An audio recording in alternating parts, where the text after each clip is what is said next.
Day 595 of the Ukrainian War Map, also known as the Russo-Ukrainian War. Juzzy here, and today is another update as I take a simplified and down-to-earth approach to some of the most important happenings on the ground in Ukraine. So starting off, we'll take a quick look at those Russian losses, as currently Russia sits on more than 283,000 military personnel losses, which in fact represents an additional 820 losses in the past 24 hours. Then as for hardware losses, well, if you're looking at the screen right now, 34 tanks, staggering 91 APVs, and 18 artillery. And a few other things I'll get to on the map shortly but let's now go to the map and explain why some of these record figures actually exist.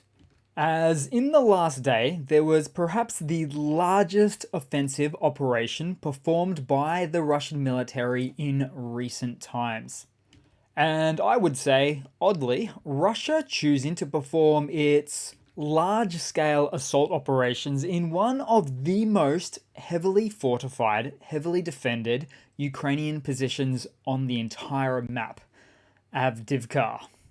As Russia deployed hundreds of light and heavy armored vehicles, backed up by many jets and massive volumes of artillery in the rear, in a truly concerted effort to take the prize of this Ukrainian pocket. Or technically speaking, its attempt to perform an operational encirclement of the settlement. As Russian forces engaged on the northern and southern flanks in their attempts to reach Orlivka. All in what is most likely one of Russia's last-ditch attempts of a large-scale attack before weather conditions worsen, making it impossible for Russia to make any further gains. But there were huge issues for the Russian army as they had to contend with nearly all aspects or military platforms of the Ukrainian army, including artillery fire, ATGMs, mines, even HIMARS on stationary Russian supply trucks positions behind the front lines. Then also short-range anti-air man-pads that did in fact take out a Russian Su-25 jet in the process.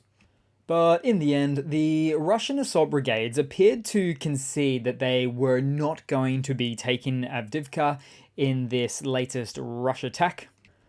As we also saw multiple instances of Russian units falling back, which all amounted to very marginal changes to the front lines at this location, as the attacks were largely repulsed by the AFU. And so what we're looking at here is a blitzkrieg attempt. But here's the thing about blitzkriegs, they require the full element of surprise, which is almost impossible to implement successfully when both sides have been mobilized already and settled in their positions for some time. Because when there's no element of surprise for the offensive force, you literally need multiples upon multiples of more brigades than you would otherwise need when blitzkrieging. Also, there was some footage on display showing potentially undertrained, let's call it for what it is, absolutely undertrained Russian personnel attempting to advance near Vodyana at the southern flank here of this Avdiivka region, as they looked to drive armoured vehicles over a failing makeshift bridge that actually appeared to be something more akin to a few wooden planks, or more likely, two very narrowly constructed unstable metal beams.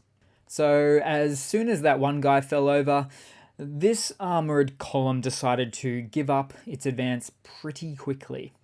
Now, Russia claims to have advanced to Berdichi, which is just beyond Krasnohorivka, to the east, although so far that claim seems quite unlikely.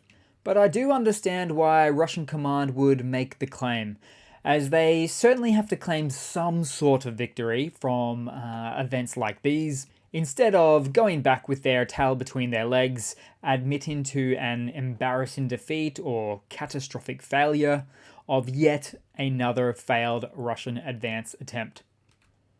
Then moving to the southern front, as it appears that we've got a good number of updates, I think a few in fact. So we'll have a look at this, as there are preliminary reports that the AFU entered the hamlet of Zaherna, so right there. Now this needs further visual confirmation, but it is reported by both sides. Then on the Verbova axis, the AFU managed to advance west of Novofedorivka. And I might zoom out there for a little bit of better context, so there you go. Although as for this advance on this axis, to what extent is yet unclear. Now, interestingly, for this region, Russian sources claim the amount of cluster munition shelling has increased by the AFU against Russia as well. Then moving across, just lastly, so northeast of Kopani, Ukrainian forces have continued to chip away further on this front. So all in all, we would expect to see some map gain updates by the Ukrainian forces in this whole area in the following couple of days or so. And as a reminder for the greater region, all of these advances that you can visually see here have been designed in part to achieve the tactical advantage of artillery range for Ukrainian forces, strategically designed to put the Russian-occupied town of Tokmak under an achievable level of fire control to put a hamper on existing and future Russian counteroffensive efforts, as it really is the biggest town in, say, 50, 60, 70 kilometers, 30, 40, 50 miles, that sort of thing, a true base of sorts for the Russian forces. And in fact, just less than a couple of days ago, Ukrainian artillery took out a Russian equipment train near to Tokmak, all made possible through advances like these. Then moving further down to Melitopol, not exactly battle news, but a billboard was put up in the region by the occupying forces about some sort of Russian, North Korean children camp advertisement. And certainly the locals of the city here would be rolling their eyes at strange new advertisement editions like these, having just formerly lived in an information space that very well knows that any country with good diplomatic ties or relations with North Korea are, let's just say, clearly the baddies. Then we'll head across to a quick news segment for the day, then move across to some funnies. So, in this news, Russia is suspected of a direct attack on NATO. So the Baltic connector gas pipe and internet cables even between Estonia and Finland have been damaged. Now, Finnish media reports suggest international sabotage, raising serious sovereignty violation concerns. The gas pipe is currently non-operational, with officials strongly suspecting sabotage. Finnish President Niinisto, while uncertain of the exact cause, indicated that external activity is very likely to blame. Then moving across to the funnies. Oh no, what I'll do firstly is a quick Russian military mobilization blunder of sorts, this one here. So, a mobilized Russian soldier who lost his arm due to a gunshot wound waited more than 6 months for a prosthesis from his government. So then the man's relatives returned the arm, or better described as a modified selfie stick from a cheap Chinese supplier, attempted to return the stick to the authorities in disgrace, but of course would not be provided with an actual real prosthesis replacement. And if you look really closely, you might almost also notice here that it seems to have been developed for a very singular purpose, just to hold a cigarette with. And frankly, it really is pretty disgusting treatment for a veteran to get a selfie stick as their arm replacement.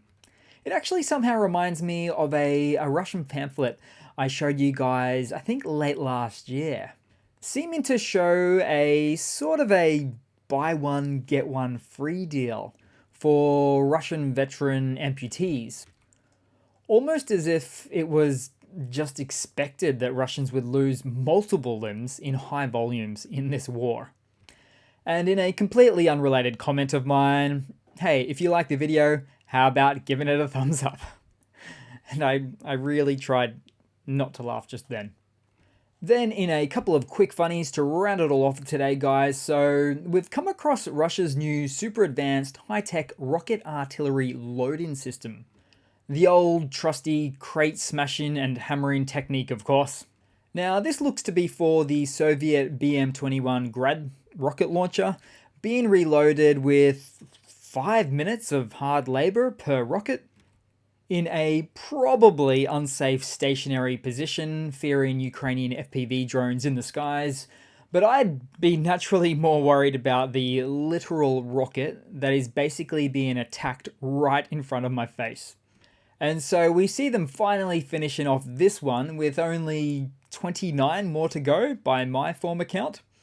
And I do wonder if this is the brand spanking new 122mm plus or minus ammunition direct from North Korea. But realistically, the barrels are getting warped from excessive fire and neglected maintenance. And if that launch tube is damaged somehow, the entire system should be sent for service, since it's just a fireball waiting to happen. Then in a final quick funny to round it all off today, guys, so Russian state media talk show host Olga Skybeva once said that Europe was having a food crisis and also that Britain was serving squirrels at restaurants because of national food shortages. And now guess what? Russia appears to be normalizing or introducing the idea of crickets and other various insects into their future food supply chains. It's like Russia is going full China now. Oh, the irony. So that's it for today, guys. Thanks for watching. Please leave a comment and like, subscribe as always if you can. And yeah, feel free to check out my other channel in the link below. And I do hope to see all of you guys there in the next one. Cheers.